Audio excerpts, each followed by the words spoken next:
Tout de suite, l'info.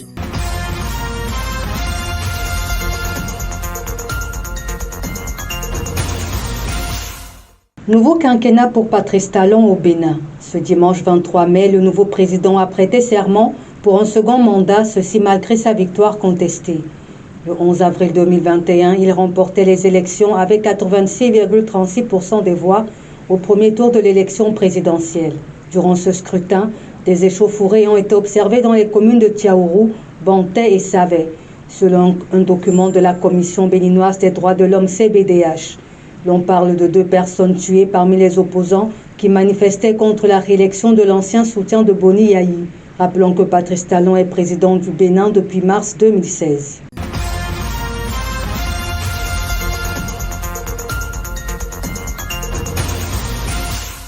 Réglementation de la circulation des véhicules poids lourds à Douala. Un arrêté du préfet du Vouri, Benjamin Boutou, signé le 18 mai 2021, interdit de 6h à 22h la circulation des groumiers, des camions sable, camions remorques, camions conteneurs, camions de marchandises, camions plateaux dans la cité capitale économique Douala. La raison, fluidifier le trafic et faciliter le déplacement des personnes et des biens. Ne sont concernés par cette mesure préfectorale les camions de service sanitaire, ceux transportant les hydrocarbures, les vivres frais, les camions de force de défense et de sécurité. L'axe pont de la Dibamba, marché de fleurs, qui a enregistré un accident mortel au quartier d'Okpassi le 12 mai 2021, est explicitement interdit de circulation à ces véhicules qui, devenus fous, sèment au passage la mort. Ce qui n'est pas sans inquiéter les usagers de ces voies de circulation, autant que les agents de la circulation routière. Mettre au moins ne serait le dos d'âne. Parce que quand ils viennent en allure, tu te mets, tu bloques. Ils ne veulent pas, d'autres passent. Tu es obligé, tu vas bloquer, ils veulent même forcer sur toi. Il y a maintenant des plaques interdits et les gouvernements d'entrer dans la ville. Plus tard, on a trouvé le cycle temps où ça c'est est et même ouest. Il y a eu des pancartes qu'on a mis à l'entrée de la ville. Ce n'est pas la première fois qu'une telle décision est prise. Ma mesure n'est pas la première. Il ne faut pas croire que j'ai inventé là du fil Et même dans d'autres villes, ces mesures sont prises. Vous ne pouvez pas aller à Yaoundé voir un grenier passer en pleine poste centrale dans la journée. En effet, en octobre 2014, le ministre des Transports d'alors, Robin Kili, avait interdit de circulation les poids lourds de 6h à 22h. En 2018, le préfet du Vouri d'alors, Joseph Bertrand Maché, l'avait prise. Le gouverneur de la région du littoral, dans le cadre du championnat d'Afrique des Nations, CHAN, Samuel Dieudonné Vadibois aussi. La énième mesure interdisant de circulation les gros porteurs à Douala de 6h à 22h sera-t-elle vraiment respectée? Le préfet Benjamin Boutou réussira-t-il ou ses prédécesseurs ont échoué? On ne peut rien attendre de voir.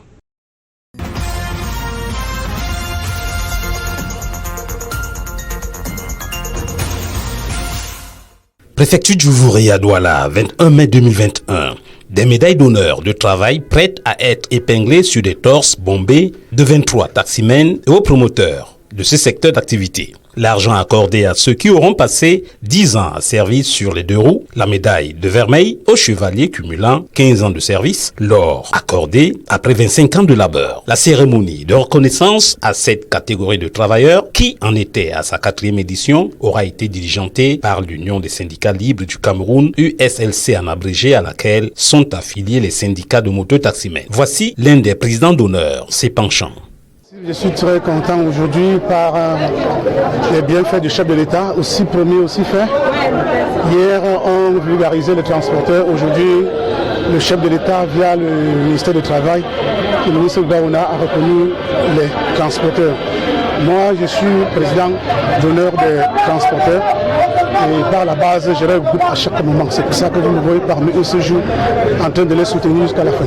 Impression du préfet du Vouri, Benjamin Boutou visiblement satisfait à la fin de l'heureuse circonstance. Mes impressions sont bonnes parce que ça veut dire que petit à petit nous nous acheminons au métier de moto-taximan. Parce qu'avant on pensait que c'était un véritable pis-aller. Et vous voyez qu'à partir de cette distinction, nous sommes là en train d'asseoir un métier, c'est-à-dire une profession de moto-taxi. Et c'est à ce titre qu'ils ont reçu ces médailles d'honneur du travail. Donc, vous parlez maintenant de l'assainissement. Je dois dire que l'assainissement, l'activité d'assainissement se déroule normalement. Et vous-même, vous avez observé l'engouement qu'il y a tout autour, parce qu'ils sont pleins, ils sont venus. Ça veut dire qu'ils soutiennent cette action-là. Et je pense que nous allons atteindre nos objectifs. Avec cette nouvelle marque de reconnaissance de l'État, il y a de quoi faire démentir ceux qui pensent que, chez les mototaximens, il n'y a que des hors-la-loi.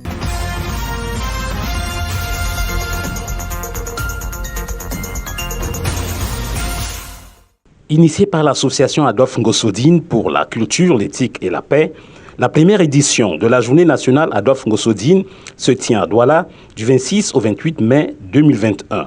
En prélude à l'événement, une conférence de presse a été organisée samedi 22 mai 2021 au cercle municipal à Douala-Bonanjo. À l'entame de la rencontre avec les médias, c'est Madame Toto, vice-présidente de l'association Adolphe Ngosodine, qui a eu la responsabilité de faire connaître davantage l'homme et son immense œuvre. Né le 24 juillet 1882 à Bonandoumbé, Douala, au Cameroun, Adolphe Ngosodine, à 32 ans, a été pendu à la même heure et au même endroit que Rudolf Douala Mangabel, après avoir été jugé et condamné par le régime de l'Empire allemand et pour la même cause. Avoir, d'une part, dénoncé et s'être opposé à l'expropriation des terres Douala par les Allemands, ce en violation des accords du traité germano-douala du 12 juillet 1884.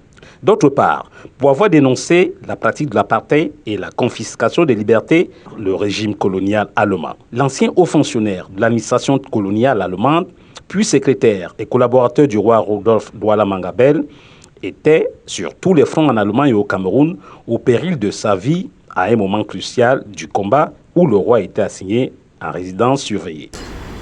Voilà Adolphe Ngosodine, notre étoile des forces vives, qui très tôt initia en quelque sorte le nationalisme camerounais. À 32 ans, il n'y en a pas beaucoup qui peuvent se prêter à ce jeu, se sacrifier sans femme ni enfant. C'est pour cela que nous commémorons Adolphe Ngosodine.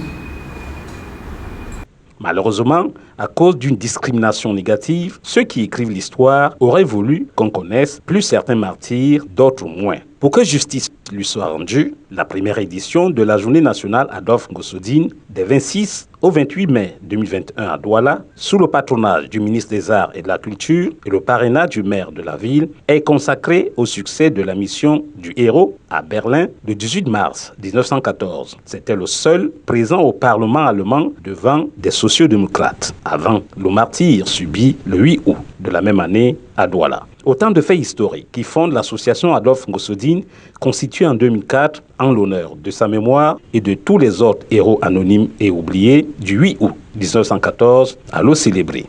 Dr Jean Toto Mukwo est le président de cette association créée pour rendre témoignage de son histoire, de son rôle prépondérant dans le combat de libération de notre pays à l'époque coloniale. Jeune, non issu d'une famille riche, il a pu émerger, on me dit, de la société et marquer l'histoire de la ville de Douala et du Cameroun. Au programme de la première journée nationale Adolphe Ngosodine, un hommage rendu à Dikongé Pipa le 26 mai à 18h30 au stade Sopo-Priso pour son film Munamoto, littéralement traduit du Douala, l'enfant de quelqu'un, comme le fut Adolphe Ngosodine. Une conférence publique le 27 mai à 15h à la salle de fête d'Aqua sur le thème Jeunesse et Nation, exemple de Adolphe Ngosodine, pour inspirer la jeunesse camerounaise et africaine. Suivra une représentation théâtrale inspirée de l'ouvrage intitulé Adolphe Ngosodine, l'étoile des forces vives, dont l'auteur est le docteur Jean Toto Mukwo. À l'apothéose vendredi 28 mai 2021, 6h30, du patinage à roulettes dans la ville. 10h, culte et communique au temple de l'église évangélique du Cameroun, EEC en abrégé, de Bonadouma à l'avenue Sopo-Priso.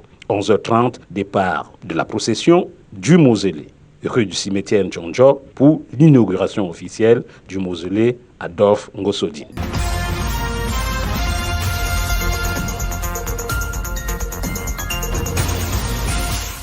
Pour un coup d'essai, c'était un coup de mer. La tenue du 26 avril au 18 mai 2021, pour la première fois à l'esplanade de l'hôtel de ville de la mairie de la commune d'arrondissement de Douala 4e Bonabéry, de la foire Expo-Vente, des mini-marchés mobiles de productions artisanales locales. L'organisateur, le regroupement des artisans du Cameroun, RAC en abrégé, que préside Hippolyte Blaise Bodi.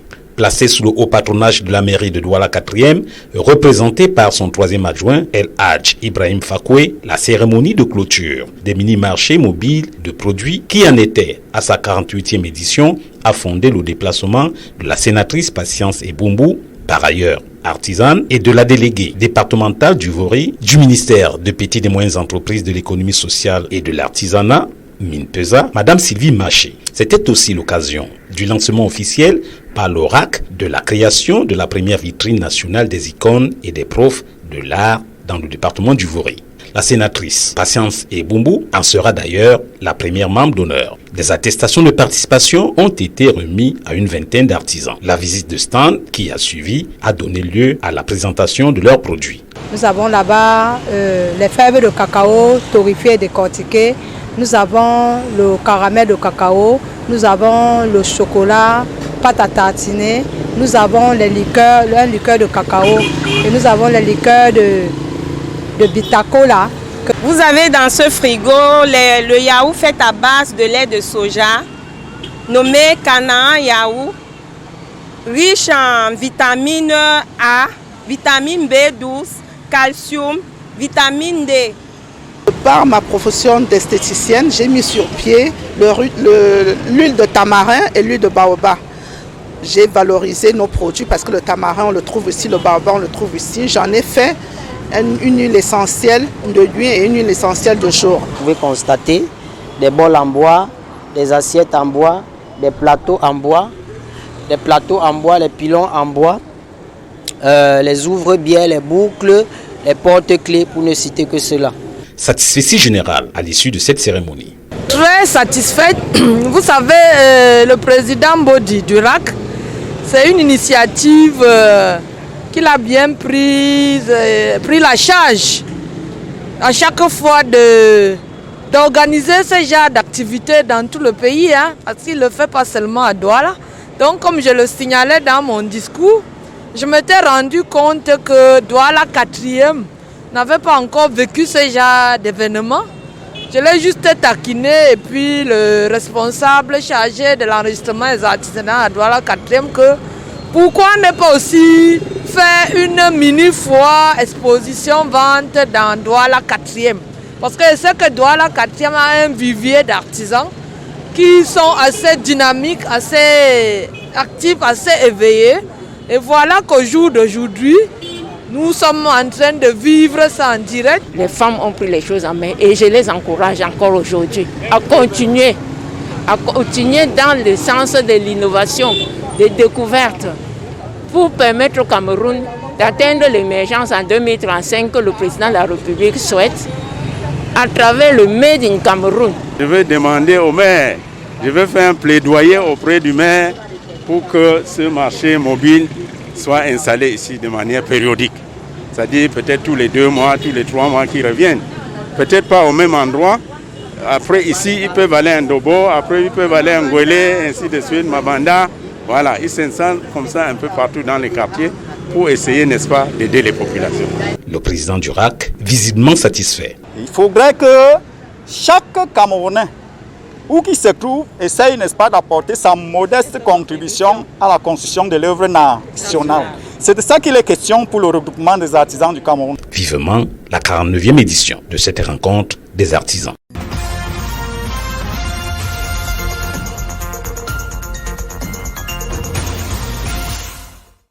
Le compte administratif de l'exercice 2020 de la commune de Melon, dans le département du Mongo et région du littoral au Cameroun, est connu depuis le 14 mai 2021.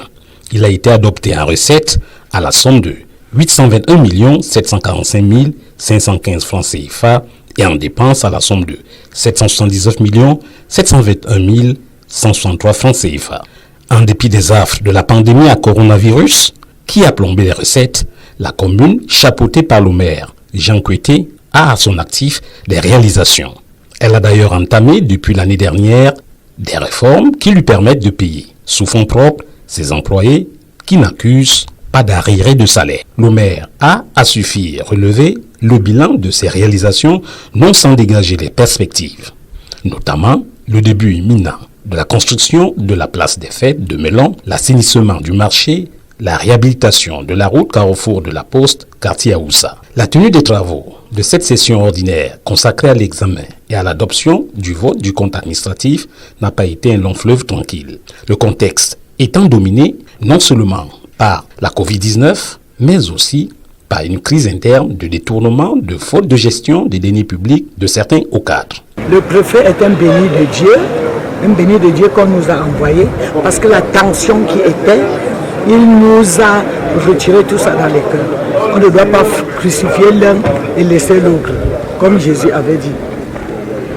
Comme Jésus avait dit, je crois que c'est l'affaire de jeudi 5, vendredi 5 qui s'est passé ici dans la salle.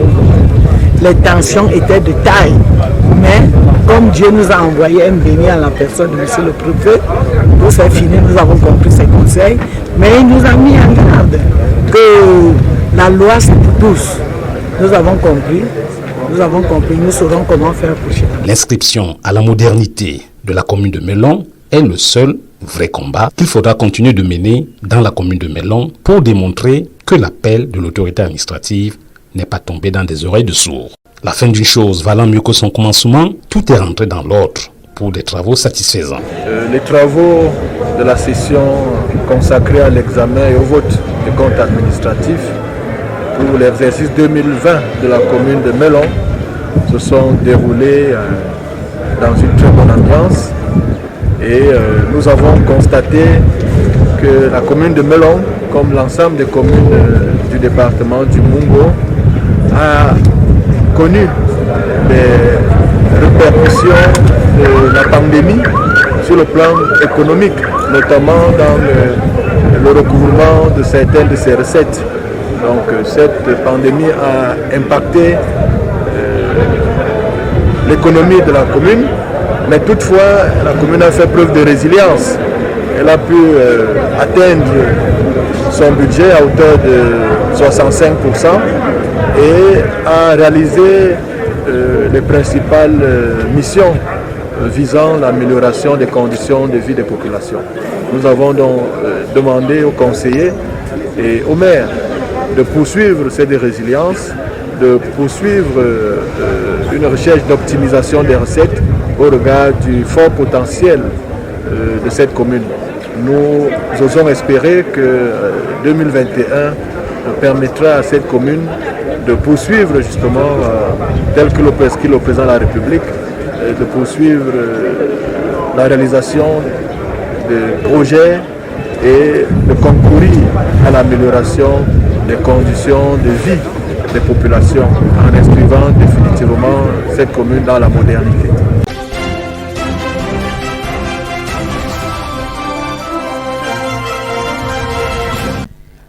Kenya's President Uhuru Kenyatta has inaugurated the new deep water port at the Kenyan island of Lamu. The inauguration ceremony, which took place on Thursday, May 20, 2021, equally welcomed the first ships. With this new port, Kenya opens a potential trade passage for neighboring countries, though with an estimated cost of $3 billion. The port of Lamu is part of an ambitious $20 billion regional transport corridor called LAPSSET. Eventually, the objective under the African Union is to connect northern Kenya to the middle belt of Africa, which runs from Dakar in Senegal, that is in the west of our continent, to where we are today, Lamu, in the east of our continent. The new transport doorway is expected to facilitate the transportation of goods between Kenya and its two northern landlocked neighbors, and at the same time decongest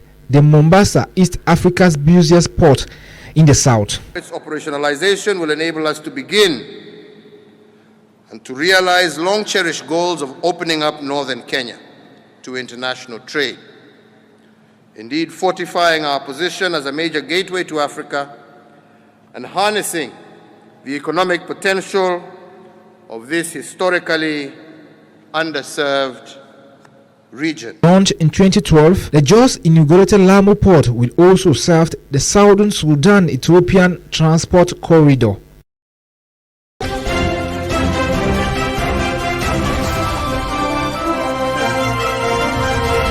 The Minister of Agriculture and Rural Development, Gabriel Mbairobi, has, on a recent visit to the Noon, delivered important agricultural inputs and materials to cooperatives and also visited the achievements of the Mount Mbapit Rural Development Project. The minister's first stop, which has been Fumbot, fertilizers, pesticides, motorcycles, among others, were handed out to farmers in the locality to boost output. According to Minister Mbairobi, donations amount 3 billion CFA francs. The donation falls within the framework of support to partner cooperatives of the Mount Mbapit Rural Development Project, financed by the state and the Islamic Development Bank. Grateful with the donations, beneficiaries promised using farm tools judiciously and for the purpose destined. The visit has been also an opportunity for the Minader boss to visit and evaluate other ongoing projects such as the building of schools, health centers, amongst others. The visit ended on Wednesday the 19th with the steering committee members of the Mbapit Rural Development Project coming up with an appraisal on the level at which work on the different sites have gone.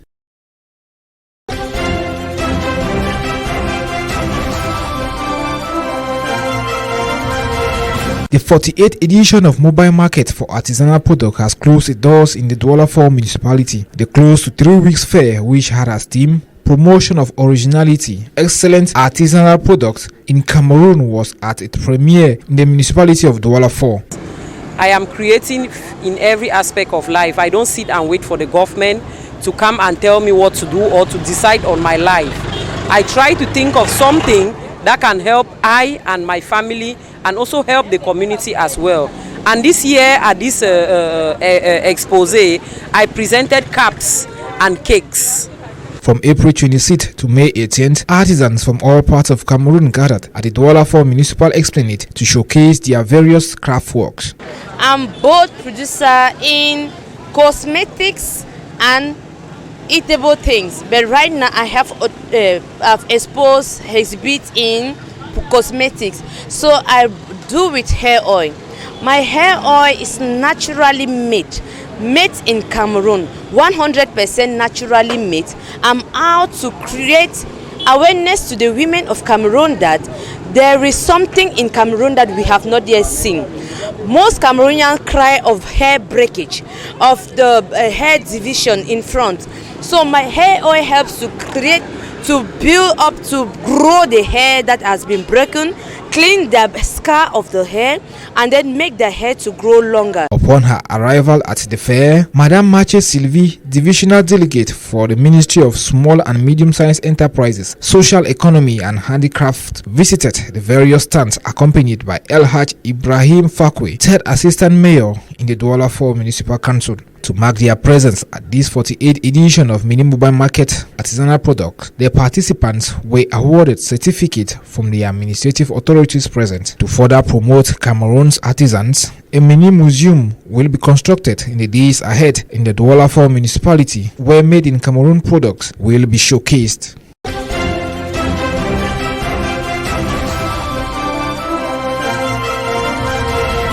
The government of China has tasked the international community to expand its assistance in COVID-19 vaccine distribution on the African continent.